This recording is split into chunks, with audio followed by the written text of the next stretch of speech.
What's up, YouTube? What's up, everybody? What's up, everybody on X? We're gonna take a little ride. My girlfriend's going out tonight. She wanted to take the 3 tonight, and not the Y. Don't ask me why. She likes this car better than the Y. I don't know what the story is, but in any case, I'm just gonna go put a couple extra miles on there, and pretty cheap today, actually, for any of the superchargers, which is kind of cool. I got one supercharger's 27 cents, one's 28, one's 31, another one's 27, another one 28. Looks like some prices have changed, which is kind of cool. They usually are around 40 cents, 42 cents, somewhere in that range. But today they're actually pretty cheap. I mean, for a supercharger around here anyway. So we're going to go down to this one that I have a freehold on. I'm going to put on some full self-driving. Let this thing navigate for us. And then wanted you to kind of see what's... it's a real quick video, so I wanted you to kind of see what we're dealing with on full self-driving right now. I'm not engaged yet. I'm just going to be pulling out right here. And once we get out of this little parking lot right here, and then right now we're fully engaged. We're on version 12.3, and this is the newest download for all of us, and we're loving it. The Auto Park just got downloaded yesterday, actually 2 days ago, and today I used it twice, and it's been pretty amazing. The thing that I asked a question about this too before I get to my other point, was that the car obviously is backing into all the spaces right now, and as opposed to going in heads first. I don't know if that's by design or whatever, or what the reasoning is, but everybody obviously can comment on it or whatever, but could be something real simple. But obviously the car just backing in does phenomenal. And I tried it twice, and then I went to PetSmart today, and when I got to the PetSmart, as we're pulling onto this highway right here, you can tell we're doing really well. The car's doing its own thing right now, which is kind of weird. I have it in the auto setting. Full self-driving may be degraded. I'm not sure what that's all about. Right now we have also the max set on here, and the auto, for some reason I have it on, and then now it's going to the max amount, and for whatever reason, let's just go in here, autopilot, just make sure we are. Yeah, the automatic set speed offset, it's on, as it tells me to pay attention to the road. See, you can't even touch the screen without it telling you to pay attention to the road. And right now it's telling me full self-driving may be degraded. Not sure what's going on. It's a clear day, it's a beautiful day. And right now we're driving straight ahead to the supercharger real quick. Throw on a couple extra miles for my girl, just so she doesn't have any issues or problems. I have 126, but she's going pretty far, and I don't want her to stop. I want her to have a good night with her and her girlfriend. They're going to go out and have some dinner for her girlfriend's birthday, and I want to get them there and have no issues or problems, and then get them home. Me, on the other hand, when I'm driving this, it's pretty much, I'll drive it down to the end, and I want her to feel more comfortable that they can go out and enjoy themselves tonight and not even worry about it. But, like I was talking about, is that the Auto Park, when I did it this morning, and it was beautiful. I mean, it does better than normal parking anywhere. What I found was kind of weird is that the actual parking doesn't allow you to do the head-on parking, obviously, and it's backing up. So I'm trying to figure out exactly some of the spots too, which is kind of cool. We're going to use it when we get over to the spot for the supercharging.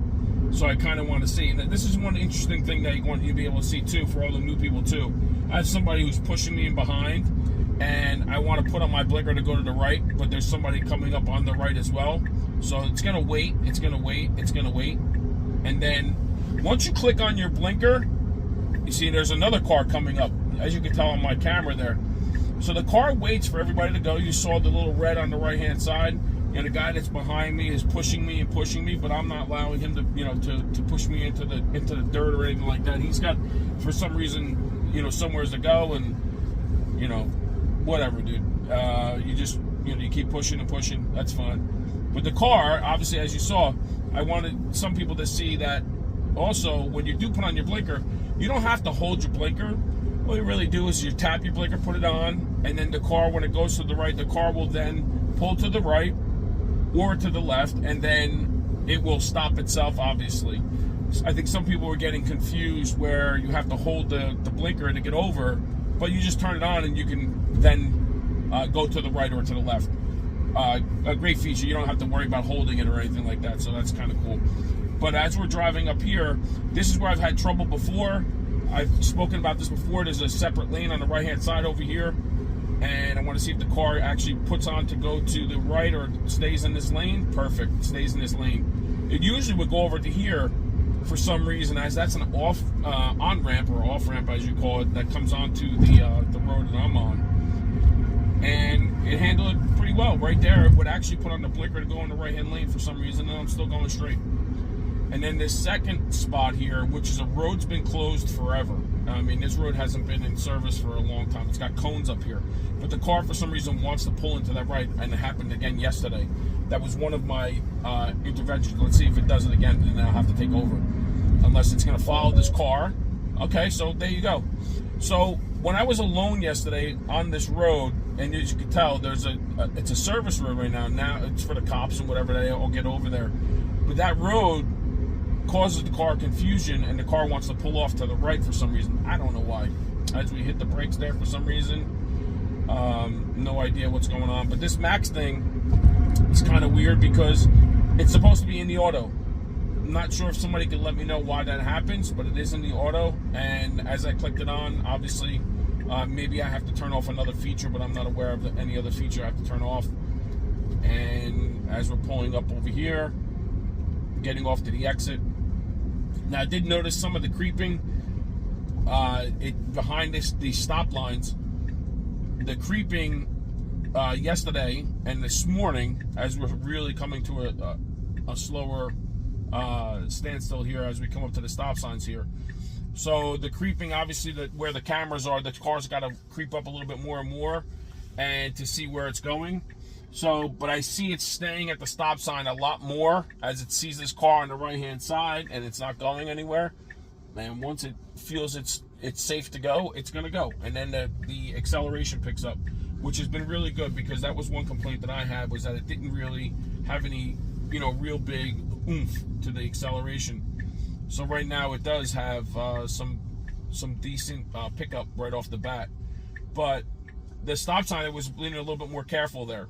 And I don't mind that, it being careful. Sometimes it's annoying when somebody's behind you, unless they really tooting their horns. The car is going to really feel that, and then you just give it a little bit of gas. That's the one thing I think people get confused on too, is that they feel that whether you're not making a video or not, they feel that, oh, the car's not autonomous, it's not this, it's not that. You're in control of this car, and you got to pay attention to everything on the road. And if the car does not, you don't want to be a jerk to everybody who's behind you or on the side of you or anything. So if the car needs a little help, it doesn't happen on every single time, but sometimes you got to give it a little nudge. Sometimes you got to give it a little push. And pressing on the gas is another thing. The other thing that I noticed too was that when it is in the auto, see, now it's on the auto. It changed over to Auto Max. So as we're going to make this left here, I want to tell you, where this hesitation would have been in this intersection right here would have been like this. All in the other version in 11.9, it was just the wheel was going like this. This was just really smooth. I mean, you can't beat that. That's phenomenal.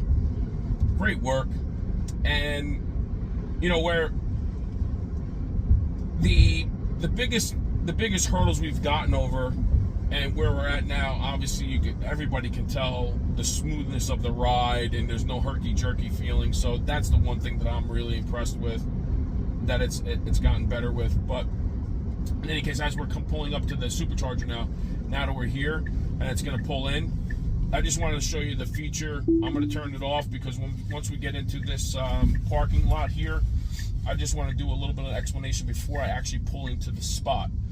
So what I did notice a couple of times was that where when you do get to, as we're pulled up to this one spot here, but that's okay. But then once I get over to the supercharger, it's going to be a little bit different to where we pull into the supercharger.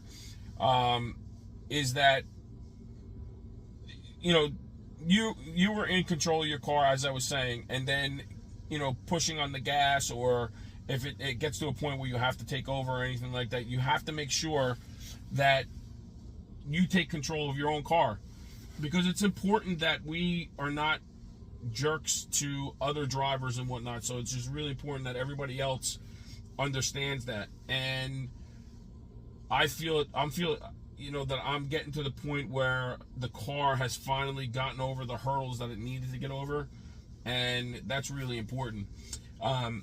The other thing too is that a lot of people do get a little confused on, which I've learned in myself as far as supercharging is concerned. I just want to kind of just let you know about something that I do. So when I pull up to here, and it's a little bit early to the preconditioning for the battery, I know that there's the new thing with the new download that everybody can see within the release notes. So in my release notes, it tells you about the supercharging in cold weather, which is kind of cool with the battery and whatnot. So I always keep mine on miles. I don't do the whole percentage thing because miles is more important to me.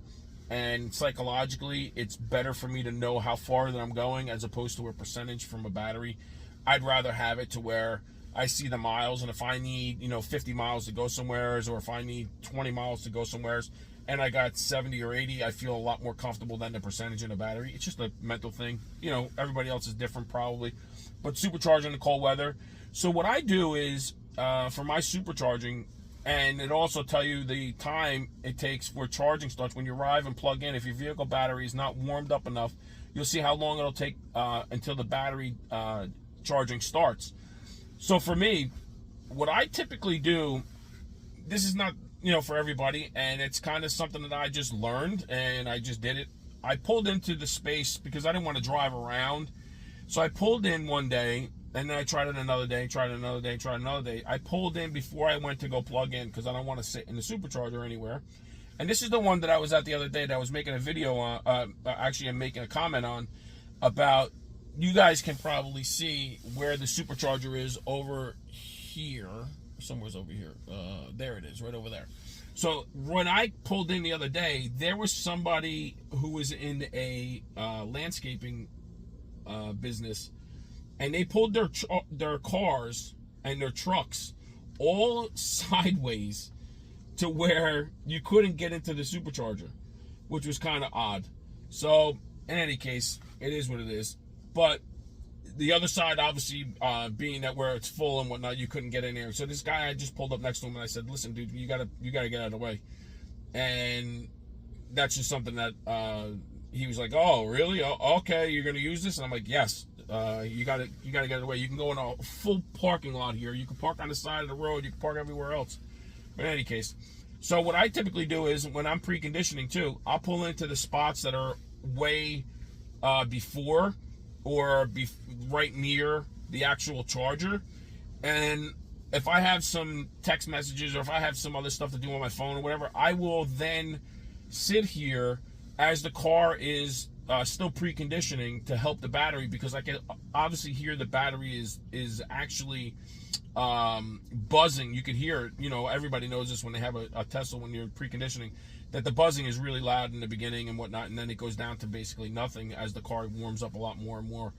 So right now it's pretty warm out here. It's 60 degrees, and I'll sit and I'll 5-10 minutes, and believe it or not, it helps to lengthen the time to precondition your battery.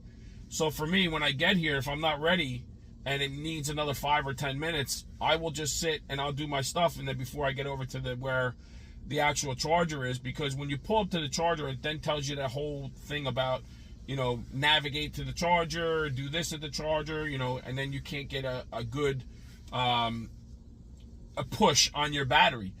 And I noticed that. So it's worked for me, you know, as I just sit here right next to where the charger is. So in any event, I found it kind of wild that I was in this situation.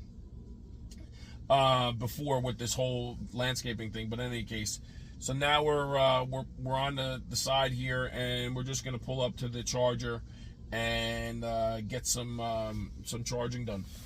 All right, you all have a great day. Actually, I wanted to see let's see if the actual car does pull up and on the charger itself, and will give us, as you see, another gray one here, Actually, there's 4 gray. It's pretty wild.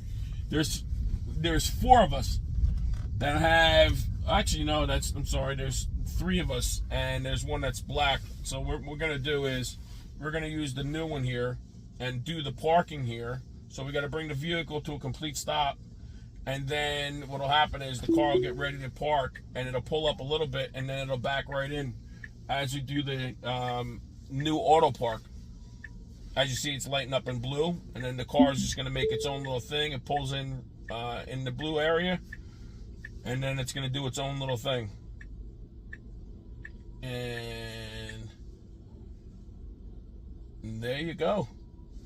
Better than a human, right? But this is a pull-in over here. I just wanted you to see what this was.